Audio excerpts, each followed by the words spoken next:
সকাল এখন 10টা। তো দেখি আকাশের কি অবস্থা। এখন তো এই বৃষ্টি, এই মেঘ, এই অবস্থা আর কি। এই রৌদ্র আবার এই বৃষ্টি, রৌদ্রের ভিতরে বৃষ্টি। আসসালামু আলাইকুম আমার ভাই ও বোনেরা, সবাই কেমন আছেন? আশা করি যে যেখান থেকে আমার এই ভিডিওটা দেখছেন সবাই ভালো আছেন, সুস্থ আছেন। তো এই বৃষ্টির দিনে আসলে মনে চায় একটু পিঠা তৈরি করি, ঘরে বসে খাই আর কি, মনে চায় এটা সবাইরই আর কি। তো দেখি আমার ঘরে কিছু আতপ চাল আছে, সেগুলো আমি এখন ভাঙিয়ে নেব ব্লেন্ডার দিয়ে। তো চলেন যাই দেখি কিভাবে কি করা যায়। সেই আমার কাঙ্ক্ষিত আতপ চাল, যে চাল আমি অনেক দিন হয় ডিপে রেখেছিলাম, অনেক খাওয়াও হয়েছে, আবার অনেক রয়ে গেছে। তো ভাবছি যে এই চালগুলা দেখি আমি ব্লেন্ডারে ভাঙতে পারি কি না। আমি কখনো করি না আর কি, এই আমার প্রথম। সবসময় আমি মেশিনে ভাঙাই নি বাইরে থেকে। তো যেহেতু অল্প চাল, সেই জন্য ভাবছি ঘরের ভিতরে গুঁড়ি করে তারপর কিছু পিঠা পায়েস বানাই, যেহেতু বাইরে বৃষ্টি, ঝড় তুফান, বন্যা চলতেছে। আর আপনারা তো দেখছেনই যে অনেকটা গ্রামে কিন্তু পানিতে তলিয়ে গেছে। আমাদের দেশেও পানি উঠছে। আমাদের দেশ তো গ্রামের বাড়ি হয়েছে, নদীর দেশের লোক আমরা। তো যাই হোক, তো এই যে দেখেন আমার কাঙ্ক্ষিত সেই ব্লেন্ডারের ভিতরে আমি কিন্তু অল্প কিছু দিয়েছি আগে চাল, তারপর আবার কিছু দিলাম, এখন দিয়ে এই যে দেখেন এটা আমি এখন গুঁড়ো করবো। তো কীরকম কী হয় আল্লাহই জানে, আর জানি না। এই আমার প্রথম এই ব্লেন্ডারও আমি প্রথমে আজকে ইউজ করতে আসি। তো হয় কি না হয় এটা আর কি, মনের ভিতরে একটা কেমন জানি করতেছে, ভয় ভয় করতেছে। তো দেখি কীরকম কি হয়, আপনারাও দেখতে থাকেন। আপনারা তো অনেকেই এরকমের, আমারও অনেক আপু ভাইয়েরা দেখছি এরকমের ব্লেন্ডারে গুঁড়ো করে। তো আমি এই ব্লেন্ডার আইনে ঘরের ভিতরে রাইখে দিছি, আমি কোনো কাজ করি না এখনও, মানে মশলাও তৈরি করি না এটার ভিতরে, কারণ আমার আরও ব্লেন্ডার আছে, বড় ব্লেন্ডার, সেই জন্য। তো আজকে এই ছোটোটার ভিতরে আমি চাল গুঁড়ো করি, দেখি কীরকম হয়। তো আপনারা সবাই দোয়া করবেন, আর আমিও আল্লাহ আল্লাহ করতে আছি যে কেমন না কেমন হয় জানি না, আমি কখনোই করি নাই। আমার অনেক আপুরে দেখছি এগুলো কইরা আবার চালনি দিয়ে সেলে তারপর শেষে গুঁড়ি বের করে। তো আমিও এই যে দেখেন এর ভিতরে আবার অল্প কিছু চাল দিলাম, ভাবলাম কম হয়ে গেছে। এটার ভিতরে কিন্তু অনেক আটে আসলে, দেখতে দেখায় এটা ছোট, আসলে কিন্তু না। তো এখন আবার এই যে দেখেন এইটা দিয়া আমি দেখি তো আসলে এখন দিন যতই যায় ততই সব কিছু কিন্তু আধুনিক হয়, ঠিক আছে। তো আমরা যে আগে ছোটোবেলা খেয়েছি পিঠা, ঢেঁকিতে চাল গুঁড়ি করে তার পাশে সে পিঠা বানাইতাম, তো ওগুলা কিন্তু আসলে অনেক স্বাদ লাগে ওই পিঠাগুলো গ্রামের বাড়ি থাকতে। আর তারপর আবার শহরে এসে এই যে আতপ চালের সাথে কিছু সেদ্ধ চাল মিশিয়ে তারপর শেষে বাহিরের মেশিন থেকে ভাঙাই আনি। তো ওই পিঠেগুলোও খুব ভালো হয়, কারণ এর সাথে কিছু সেদ্ধ চাল দিলে হয় কি পিঠাটা নরম হয় আর কি, যে পিঠাই বানাই না কেন। তো আজকে শুধু এগুলা এই যে আতপ চাইলে, কিন্তু এর সাথে আর সেদ্ধ চাল নাই। তো এইটা দিয়ে বানিয়ে আজকে দেখবো। তো এখন বানাইতে পারি আর না পারি, চালগুলো আর কি গুঁড়ি করে রাখি, যখন বানাবো তখন আপনাদের সাথে শেয়ার করব যে আসলে পিঠেগুলো কীরকম হয়। তো আমার এই চালনিটা কিন্তু ওই যে ছিদ্র একদম বড় বড়, মানে গুঁড়ি তেমন একটা হয় না, মানে সুজির মতো পড়ে। তো আমি হালকাভাবে একটু লাড়া দিয়ে তারপর শেষে যতটুকু বের হয় আর কি ততটুকুই বের করবো, তারপর আবার দেবো। তো একে একে এইরকম করে আমি দেখি কতগুলো গুঁড়ি করতে পারি। তো সব কিছু আধুনিক হইয়া কিন্তু এখন খাবারের স্বাদও কিন্তু আধুনিক হয়ে গেছে, তাই না? আগে খাবারের যে স্বাদ ছিল, পিঠা পায়েস এগুলো, এখন কিন্তু আর এগুলো নাই। এগুলো আর স্বাদ নাই বলতে আছে, কিন্তু আধুনিক সেটা আগের মতো না। তো আমরা এরকমের গুঁড়ি কইরা না কত পিঠাই, কত ধরনের পিঠা বানাইছি কিন্তু। আর আগে কিন্তু প্রচুর পরিমাণে পিঠা বানাইতে হইতো, মানে অনেক বেশি বেশি করে। আর এখন তো আমরা বানাই একদম অল্প অল্প করে বানাই, আমরা ফ্যামিলির যে কয়জন থাকি সেই কয়জনে খাই, এরকমের একটা। আগে কিন্তু মেহমান আসলেই আর কি পিঠা এইটা সেটা, এখন কিন্তু পিঠায় যে এত ঝামেলা, পিঠা আসলে কেউ বানাইতেই চায় না। তো এই হচ্ছে একটা কথা। তো আমিও আগে নিজে অনেক পিঠা তৈরি করতাম, এখন সেরকম কিছু তৈরি করা হয় না। অন্য অন্য যেসব খাবার এখন বের হয়েছে, লুডুস, সেমাই, তারপর শেষে পাস্তা, বার্গার, পুডিং, এগুলোই কিন্তু এখন চলে। আসলে পিঠা কেউই বানাইতে চায় না, এই কষ্টের জ্বালায় আর কি। আর এগুলো না বানাইতে বানাইতে না খাইতে খাইতে এখন আসলে কেউ খেতেও চায় না পিঠা। তো মাঝে মধ্যে আমার কিন্তু খাওয়ার অভ্যাসটা রয়ে গেছে, যেহেতু আমি ছোটোবেলা থেকে গ্রামে থাকছি, আমার কিন্তু সেই অভ্যাসটা আছে। আমাদের ঘরে শুধুমাত্র আমিই পিঠে একদম পছন্দ করি, আর কেউই পছন্দ করে না। তো সেই জন্য আর কি হয় কি, আমি মাঝে মাঝে বানিয়ে তারপর শেষে খাই। তো আমার প্রিয় ভাই ও বোনেরা, এই চ্যানেলটা কিন্তু আমার নতুন চ্যানেল, প্লিজ আমার সাথে থাকবেন, আমাকে একটু ভালোবাসবেন, আমার এই চ্যানেলটা সাবস্ক্রাইব করে রাখবেন, তাহলে আমি যখনই ভিডিও ছাড়বো আপনি তখনই দেখতে পাবেন। আর ভিডিওটা একটু শেয়ার করে দিবেন। এই হয়েছে মূলত কথা। আসলে কি, আমার আগের চ্যানেলটা একটু এদিক সেদিক হয়ে গেছে আর কি। বুঝিনি তো যে এখন কেহর ভালো কেহ দেখতে পারে না, একজন যে উপরে উঠবে এরকমের কোনো সিস্টেমই এখন কেউ রাখে না। আর এটা হয় বেশিরভাগই মানে আপনজনের ভিতরে, ঠিক আছে। আপনজনের ভিত্তি যত সব ক্ষতির মূল, যত সব হিংসা, অহংকার, দেমাগ, এগুলো শুধু নিজেদের ভিতরেই কিন্তু হয়। তো এই জন্যই আর কি বলছি আপনাদের কাছে যে চ্যানেলটা সাবস্ক্রাইব করে রাখবেন। আর আমি এখন থেকে প্রত্যহ ভিডিও দেব, এটা আমি চেষ্টা করতেছি। তো জানি না কীরকম হয়। তো আপনারা যদি আমাকে উৎসাহ দেন তাহলে কিন্তু আমি ঠিকই ভিডিও বানাতে উৎসাহ পাবো। এটাই হয়েছে আসলে মূল কথা। তো আজকে রান্নাবান্না বলতে বলেন কিছুই করি নাই, মানে হালকা পাতলা কিছু করেছি আর কি। আজকে ঘরে কিছু বাড়তি কাজ আছে, সেগুলোই করব। হালকা পাতলা কিছু রান্না করছি, তো সেগুলো শেয়ার করব আপনাদের সাথে।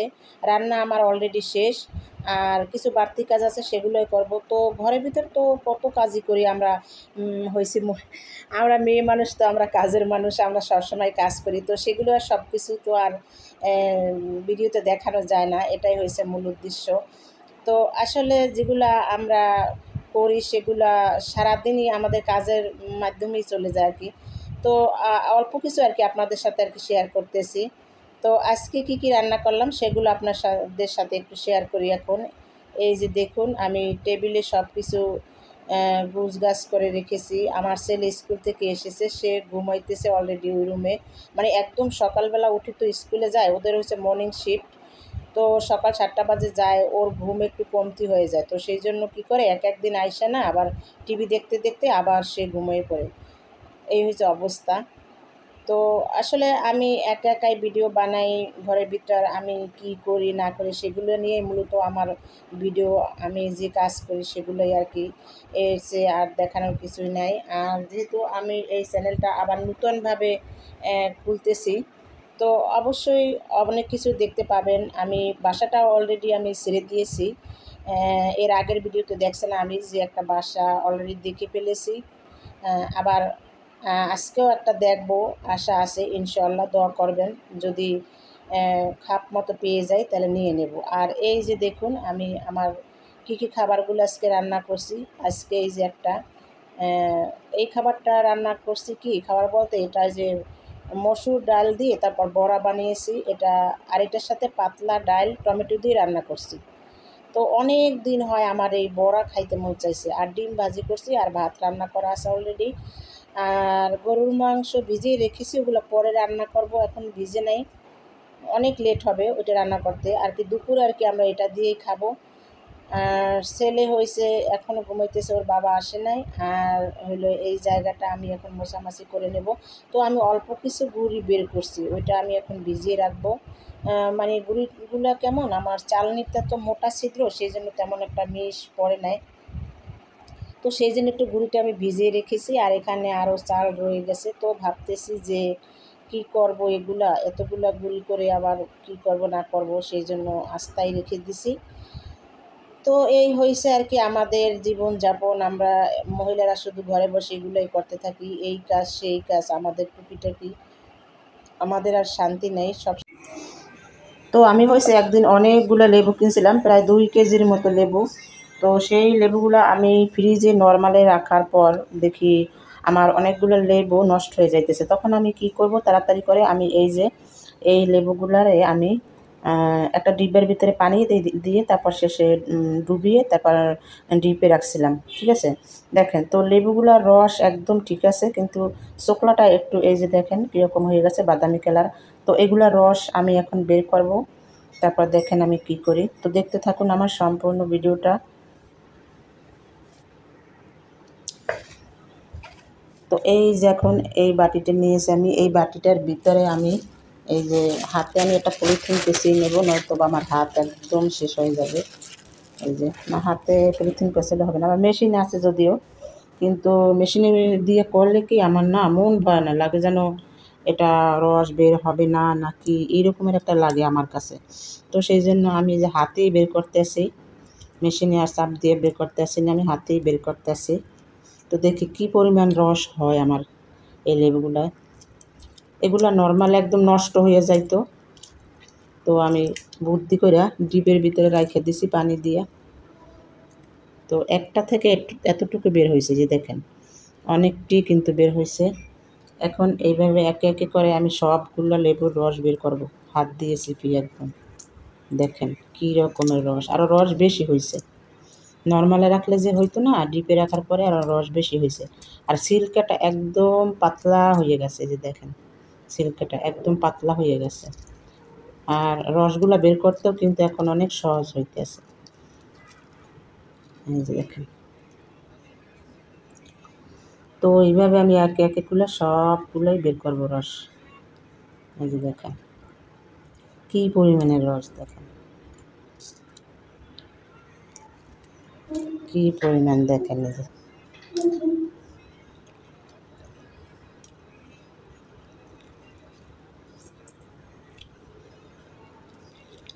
তো আমার সাথেই থাকেন, দেখেন আমি কিভাবে কি করি।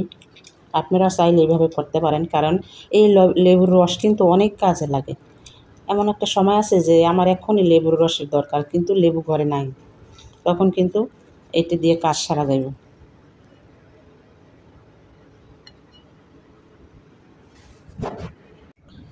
তো দেখুন আমি এই যে রসগুলো সব বের করছি একে একে, এই যে দেখেন এই রসগুলো আমি সব বের করছি। এই প্রথম আমি হাত দিয়ে শুরু করছিলাম, তো তারপর দেখি হাত আমার একদম সাদা হয়ে যেতেছে। তারপর শেষে এইটা দিয়ে আমি কিন্তু রসগুলো বের করছি। এখন আমি এই রসগুলোকে এই মগটার ভিতরে ঢালবো। এই যে দেখুন এই মগের ভিতরে ঢাললাম। এই যে কতগুলো হয়েছে দেখেন, এই যে অনেকগুলো হয়েছে।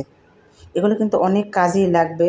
এগুলো মাছ ধোয়ায় লাগে, তারপর মাংস অনেক সময় আমরা ম্যারিনেট করে রাখি, তার ভিতরে দিই, অনেক কাজেই লাগে লেবুর রস কিন্তু। তো আমি এখন এগুলাকে এই যে বোতলটা দেখেন এইটার ভিতরে ভরে নেব। তো এই যে আমি এখন এইটার ভিতরে সম্পূর্ণ রসগুলা ভরে নেব এই বোতলটার ভিতরে। তারপর আমি ডিপে রেখে দেব। অনেক কাজে লাগবে এই লেবুর রস, ঠিক আছে। অল্পের জন্য ভরে নাই বোতলটা, দেখেন এই যে অল্পের জন্য।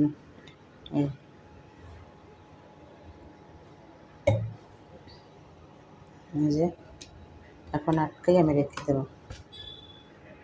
তো এই যে লেবুর রসটা আমি বের করলাম, এখন আমি এইটা ডিপে রেখে দেবো। এটা কিন্তু অনেক কাজে লাগবে, লেবুর রস আমাদের লেগেই থাকে, সব কাজেই কিন্তু লেগে থাকে। তো আপনারা এইভাবে সংরক্ষণ করে রাখতে পারেন একটু বুদ্ধি কইরা। তো যাই হোক, আজকে আমার ভিডিওটা কেমন লাগলো অবশ্যই অবশ্যই জানাবেন। আর প্লিজ প্লিজ আমার সাথে থাকবেন। আর হইলো ভিডিওটা আমি আর বড় করতে চাইছি না, আমি এক্ষুনি রেখে দিব। তো আপনাদের সাথে দেখা হবে আমার পরবর্তীতে নতুন অন্য কোনো ভিডিও নিয়ে। তো সেটাই আপনারা দেখতে পারবেন। তো এখন আমি বিদায় নিচ্ছি আপনাদের কাছ থেকে। সবাই ভালো থাকবেন, সুস্থ থাকবেন, সবার কাছে দোয়া চাই। আর আমিও সবাইকে দোয়া করি সবাই যেন ভালো থাকেন। তো আল্লাহ হাফেজ।